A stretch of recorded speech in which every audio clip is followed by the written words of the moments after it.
வணக்கம் மேடம். வணக்கம் சார். நீங்க எந்த ஊரை சேர்ந்தாங்க?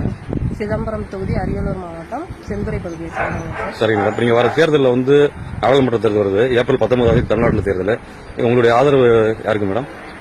சார், நாங்கள் மோடிக்கு வாக்களிக்க கூடாதுன்னு உறுதியா இருக்கோம். அவர் 10 வருஷமா இப்போ ஆட்சி செஞ்சுட்டு இருக்காரு. அதுல விலைவாசி உயர்வு அதிகமா இருக்கு. 400 ரூபாய்க்கு வித்த கேஸ் சிலிண்டர் இப்போ 1000 ரூபாய்க்கு விற்கிது. 60 ரூபாய்க்கு வித்த டீசல் பெட்ரோல் 100 ரூபாய்க்கு மேல விற்கிது. இதனால நாங்கள் அவர் ஆட்சிக்கு வரக்கூடாதுன்னு விரும்புகிறோம். நாங்களாம் அன்றாடம் வேலைக்கு போனால் தான் எங்களால் குழப்பை நடத்த முடியுது.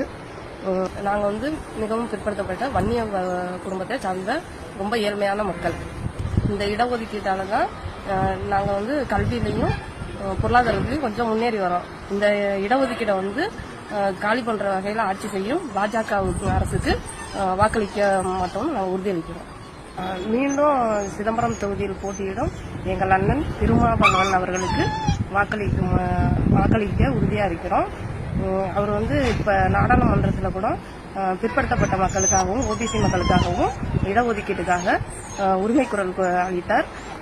அண்ணன் திருமா அவர்கள் ஒரு ஜாதிக்கு மட்டுமாக போராடல, அனைத்து சமூக மக்களுக்காக